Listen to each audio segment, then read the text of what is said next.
imeunganika na alifu na ndio maana anavuta shadda. Kwa nini anakaza? Shadda kazi yake ni kukaza herufi. Mfano kiti, mfano meza. Tukichukua ile zedi ya mwisho tukiiweka shadda itakuwa meza. Yani hivyo ndio maana yake kukaza herufi.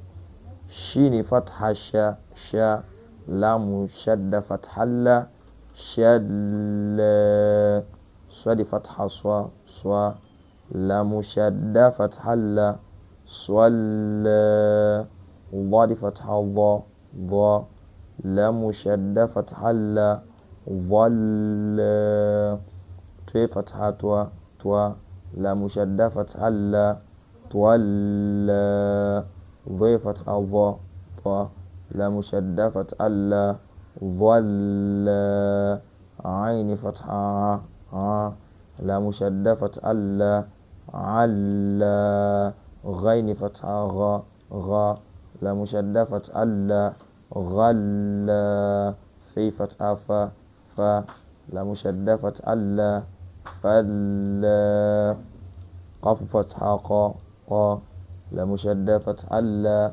qalla, kaf fatha ka, lamu shadda fathalla kalla, lamu fatha la, lamu shadda fathalla lalla, mim fatha ma, lamu shadda fathalla malla, nun fatha na, lamu shadda fathalla nalla, waw fatha wa, lamu shadda fathalla walla, he fatha ha, lamu shadda fathalla halla, lamu fatha la.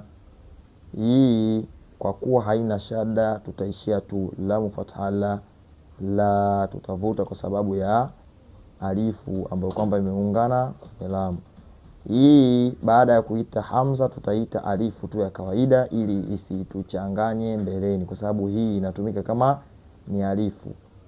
Alifu fatha a, ye fatha ya, lamu shadda fathalla yalla.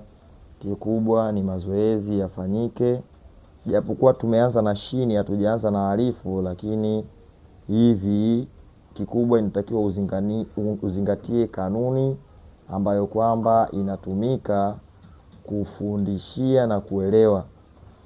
Una maswali uliza, jambo lolote utauliza, hata